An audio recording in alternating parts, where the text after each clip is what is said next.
Bill Bedenbaugh keeps cooking on Locked On Sooners. You are Locked On Sooners, your daily podcast on the Oklahoma Sooners, part of the Locked On Podcast Network, your team every day.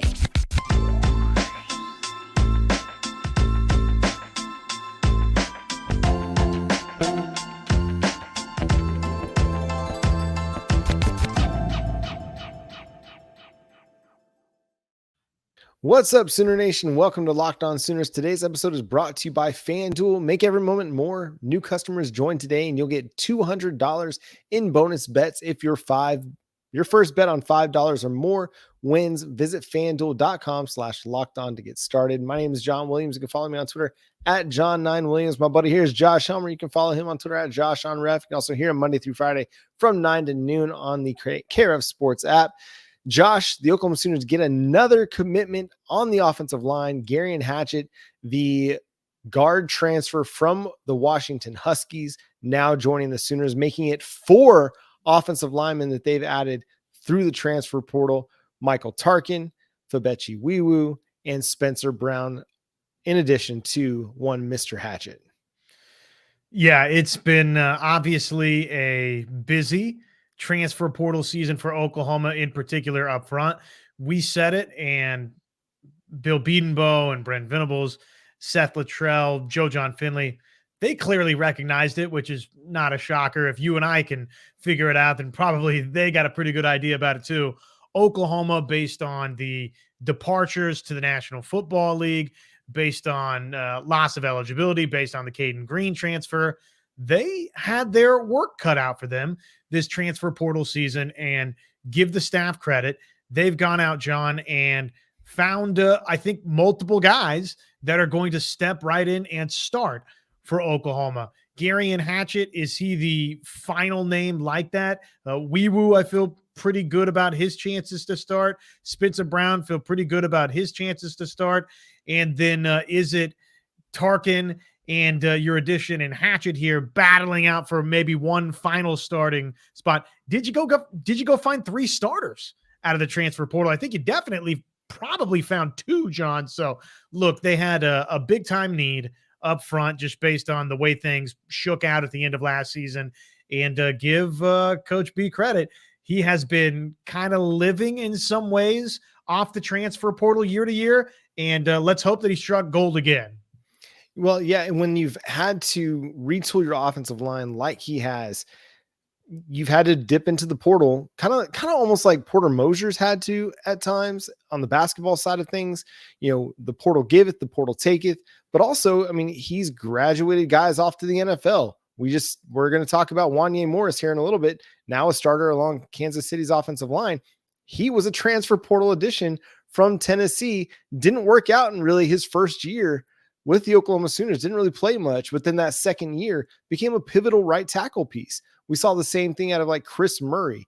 Obviously, Tyler Guyton was a transfer addition. So it's easy for, people to look at the transfer additions and be like, well, they're just transfer portal guys. You want to be able to build it through recruiting. And yeah, they want to build it through recruiting. But when, this is no disrespect to these guys, but when Nate Anderson doesn't pan out and he's one of your highest rated prospects of that recruiting class, or Savion Byrd, another 4-star, doesn't pan out, or Bray Walker, 5-star, doesn't pan out, then you've got to be able to retool somehow. And they've done a great job of that over the years. And this year, I mean, it's a heavier retooling. It's a bigger toolbox that Bill Bedenbaugh's had to load for the offensive line this year, but you got to give them credit for what they've done. They've been able to go into the portal, get 4 guys with starting experience and starting experience at a high level, and be able to bring them in and add them to that competitive depth along the offensive line. So now you're feeling a lot better about it.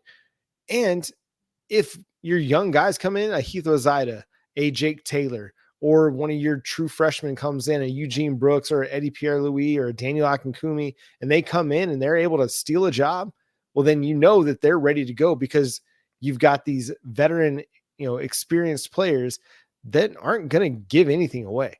I mean, they're going to be ready to go when spring ball comes. They're going to be ready to put their best foot forward in these, spring ball competitions, fall camp competitions to go earn a job. And I really feel good about it now. Obviously, you got to see how it's going to come together. And I feel like this has kind of been the question for the last several years. How is it all going to come together? Well, it came together just fine.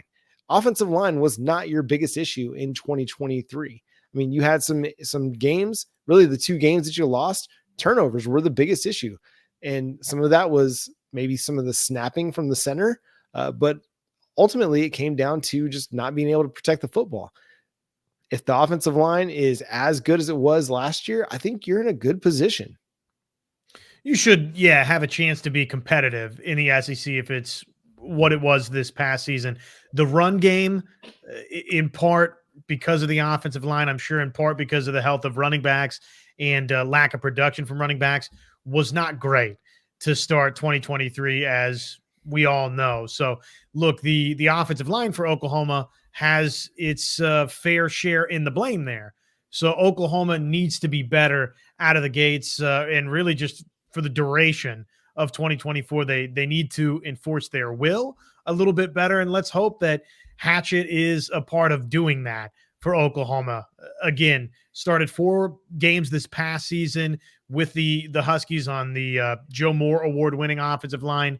Injuries were a problem for him. So your other hope would be, first and foremost, that he's fully healthy heading into 2024, that you get through the spring, get through the fall, and no lingering issues health-wise, that he can go be the player that started 4 games again last season, appeared in all 13 the year before that. He was a highly regarded guy coming out of high school, 4-star recruit, according to 24/7 Sports in the 2020 class, considered a top 10 offensive guard across the high school ranks, and a top 4 player in the state of Washington. So it's almost some of the buzz that I've heard about Hatchett is, well, his younger brother was the one that we really wanted to get. That was the really talented of the 2. But look, Geirean Hatchett is a blue chip kid, according to the recruiting profile, and somebody, again, that brings experience and starting experience, and obviously just bolsters the depth inside in the interior of this offensive line. So it's been a good transfer portal season for Oklahoma up front along the offensive line. It was the clear most important area for Oklahoma to address. Tight end, that was another area you could point to and say, okay, needed to address there. They brought a name in at tight end, a couple of names in at tight end. So really the Sooners, I think, sort of addressed what they needed to address for the most part out of the transfer portal. Yeah, it really does feel like it. I mean, you got to, again, see how it all comes together. But you've added a ton of dudes with a lot of experience that have played a lot of football, again, at the high levels, whether it's, the Pac-12 or the Big Ten or the SEC. They've played a lot of football. Obviously Febechi Nwaiwu was the guy coming up from the group of 5, but he was really, really good at the group of 5 level. So you're hoping that he continues his ascent. I asked our Locked On Huskies host, Roman Tomashov, about one Geirean Hatchett, and here's what he had to say about him. He's a good run blocker, but needs to continue to work in pass protection.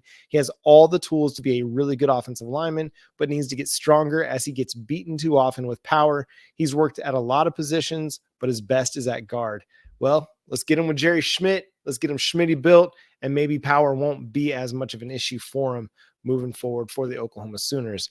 Bill Bedenbaugh's cooking, man. I think you got to like what they've done, both in the 2024 recruiting cycle and through the transfer portal. That competitive depth along the offensive line looks really, really strong now. And you've got a guy that's got multiple years of experience or multiple years of eligibility remaining to continue to build that offensive line depth with. The Oklahoma Sooners are sending the most players to the Super Bowl for the 2nd year in a row. Let's talk about the Super 6 coming up next here on Locked On Sooners.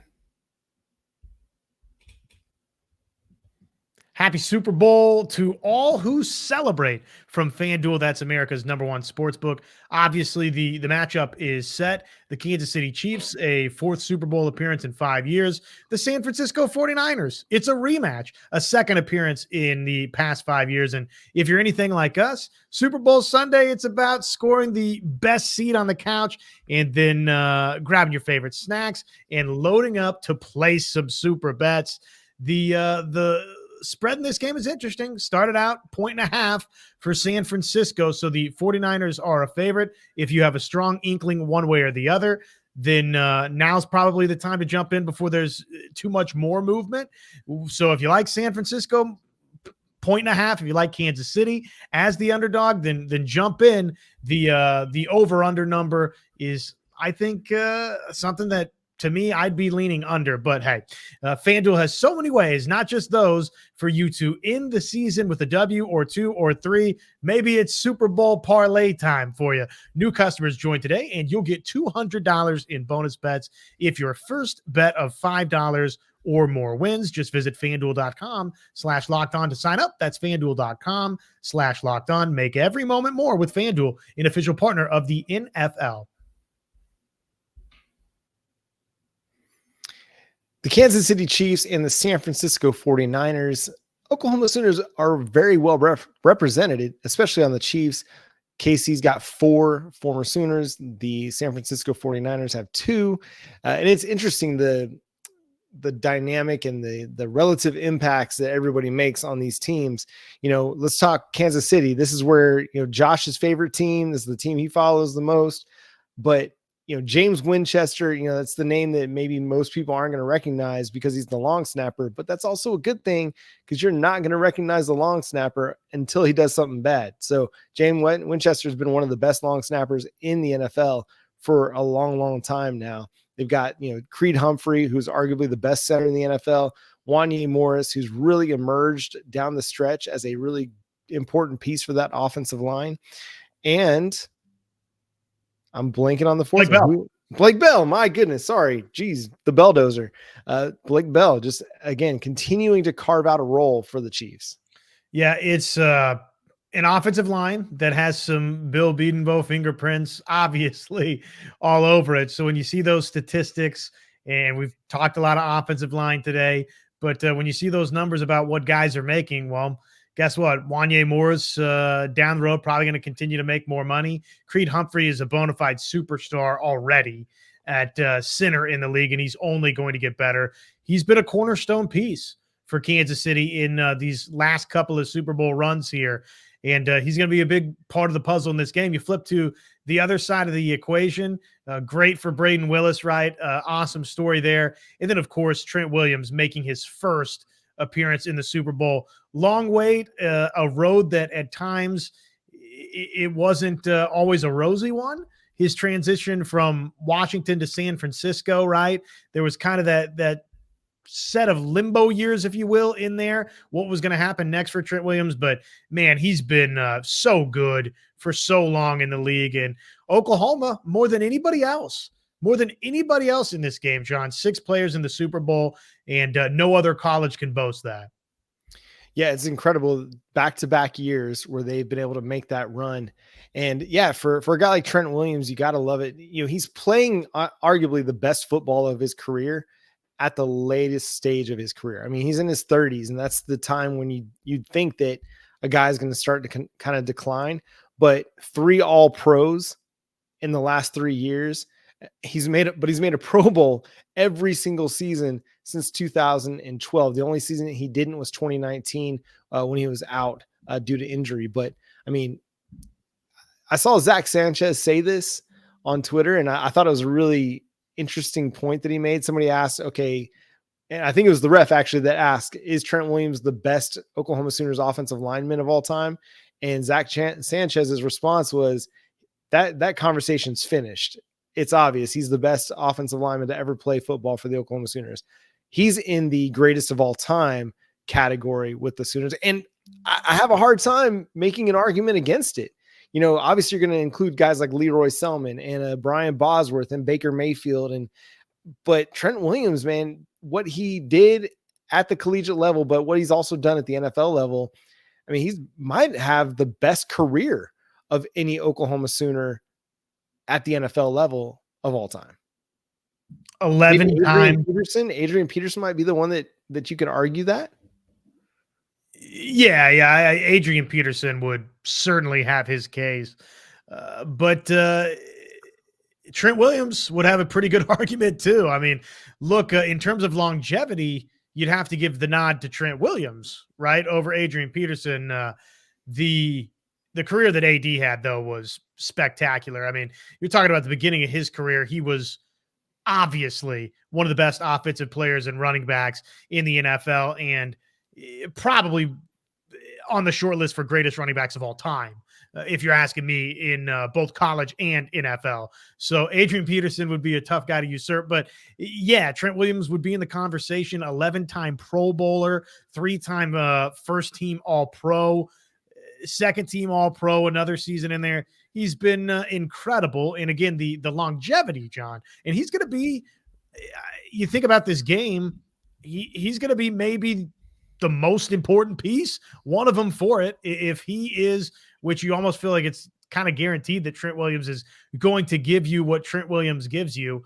But the ability for San Francisco to run the football is probably going to go a long way to deciding who's going to win the thing, which, okay, book of cliches, I got it. But with Brock Purdy back there, Trent Williams and company, they need to set it up to where McCaffrey can go be a star in this game, and they don't have to put everything on Brock Purdy. So Trent Williams in his first Super Bowl appearance, out of every Sooner in this game, you could make an argument that his performance might be the most important to the outcome. Yeah. And also just the mentality that he brings. I mean, he brings kind of a nasty, tenacious, physical mentality that helps kind of set the tone.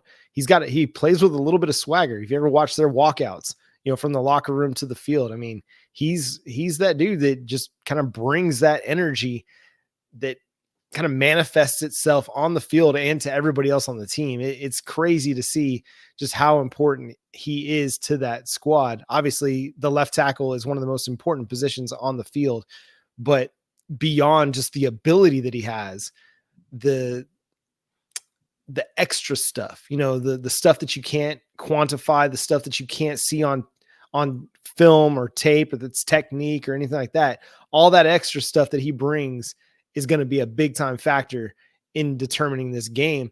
But I think the same could be said for Creed Humphrey too, how well he's able to manage, the San Francisco 49ers interior, being able to call out the signals and the blitzes and all that. That's going to play a big part in KC's success, and Wanya Morris as well. San Francisco's defensive front is legit. They're a really, really good front. I mean, they had their way with the Dallas Cowboys early in the season and made them look silly. And they've done that to a lot of teams this year. And so it's going to be a really big time matchup across the board. It's going to be fun to watch. And I mean, the fact that Oklahoma for back-to-back years have the most players represented in the Super Bowl is just kind of crazy, actually. Well, and obviously when you got 4 from Kansas City, doesn't hurt, right? I mean, that's helps right there. You've got a nice little chunk, but yeah, you talking about Jalen Hurts a year ago, and who's the other name from Philly that I'm blanking on? That Lane Johnson. And wasn't Kennedy Brooks rostered at one point for Philly? Yeah, he was on the roster, and then now he's with the XFL or USFL, whatever it is now. And Kennedy's who I was thinking of. But yeah, it's been a nice little run here for Oklahoma, able to stick its chest out, because look, to have that type of representation in the Super Bowl, it doesn't happen by accident. It means that you're churning out some big time superstar talent. Yeah, and the players that are playing now, Braden Willis, he's not getting a ton of offensive snaps, but I mean, he's going to be a contributor on special teams.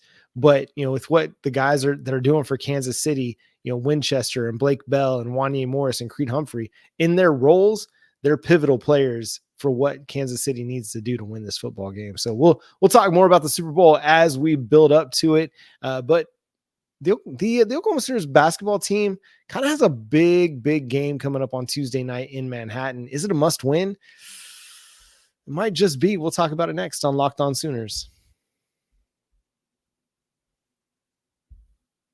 I know we come to sports to escape from some of the crazy realities of real life, but can we just talk for a moment about preparing for, well, just that, real life? According to the FDA, pharmacies are running out of antibiotics like amoxicillin right in the middle of the worst flu season in over a decade. Scary stuff. I can't imagine a more helpless feeling than my loved ones, right? My fiance, Amanda, having an issue with a supply chain, keeping them from life-saving medication that they need. Thankfully, we'll be okay because of Jace Medical. The Jace case, it's a pack of 5 different antibiotics to treat a long list of bacterial illnesses, including UTIs, respiratory infections, and so many other issues that you might run into. This stuff, it could happen to any of us. Visit jacemedical.com and complete your physician encounter. It will be reviewed by a board certified physician, and your medications will be dispensed by a licensed pharmacy at a fraction of the regular cost. It's never been more important to be prepared than right now today. Go to jacemedical.com, use offer code locked on to get $20 off your order.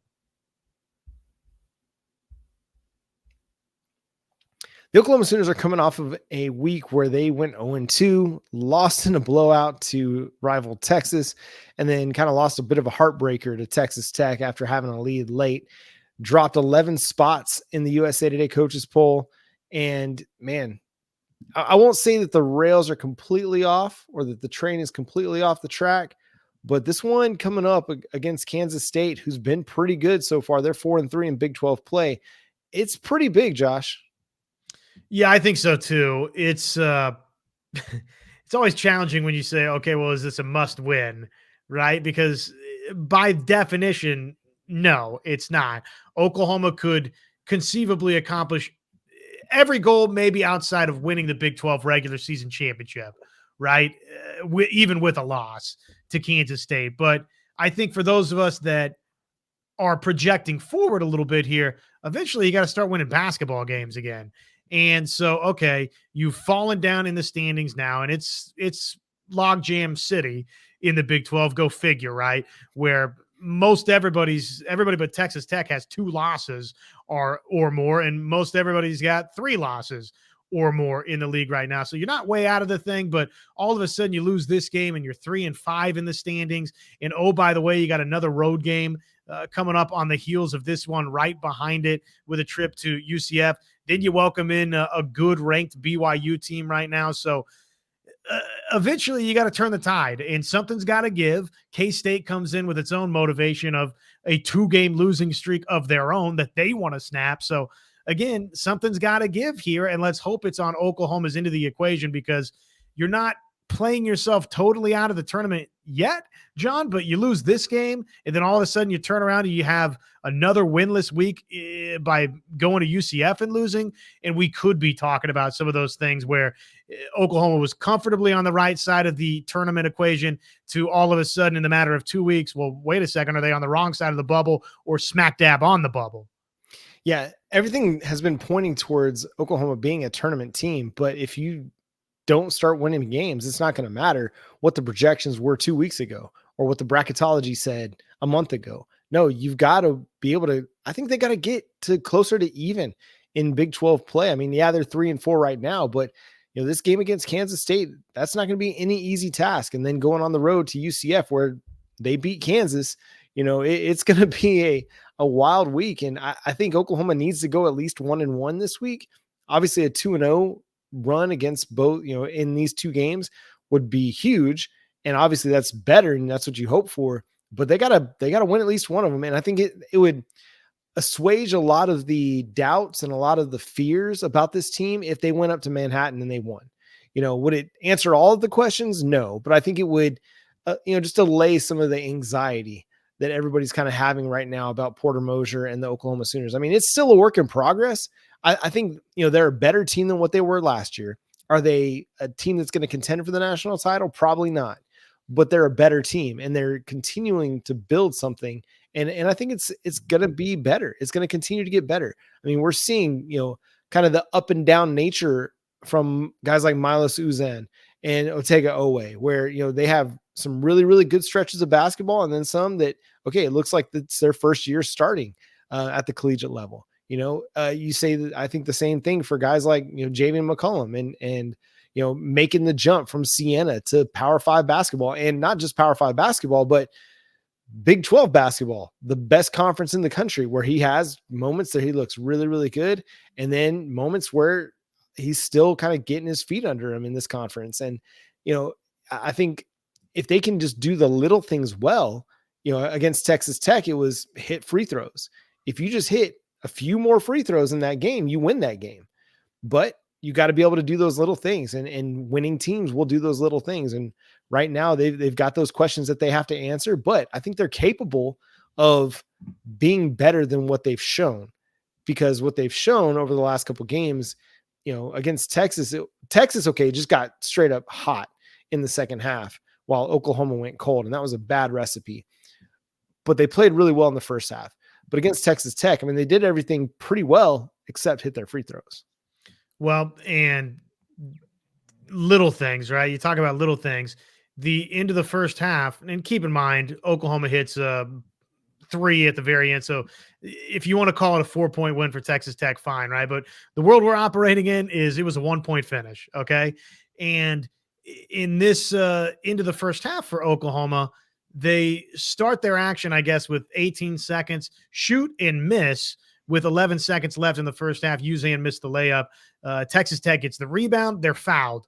And really, you could have totally ended the first half without giving those 2 free throws away to Texas Tech. Oklahoma didn't do it. So that's just one example of the failure in execution for Oklahoma. And there's a number of others just like that. McMillan, look, I know sometimes guys get hot, but you can't let somebody shoot 6 of 8 from 3. You got to find that shooter. Even if that wasn't the first name on the scouting report, once they've knocked down a couple, you've got to be there. You got to be sticky defensively. And Oklahoma in the second half wasn't that. Texas Tech kind of got whatever it wanted for the most part offensively.